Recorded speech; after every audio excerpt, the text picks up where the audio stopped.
Want to group elements in Canva so you can move and resize them together? Here's how to group and ungroup elements in Canva step by step.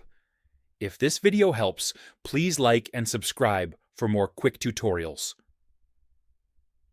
Open Canva and add a few elements to your design. For example, shapes, icons, or text.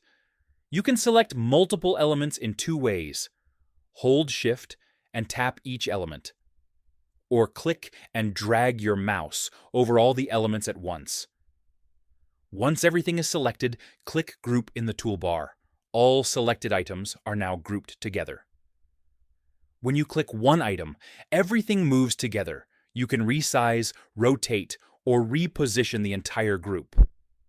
To ungroup, select the grouped elements, then click Ungroup. If group doesn't appear, make sure more than one element is selected. Grouping is perfect for logos, layouts, icons with text, repeating design, elements.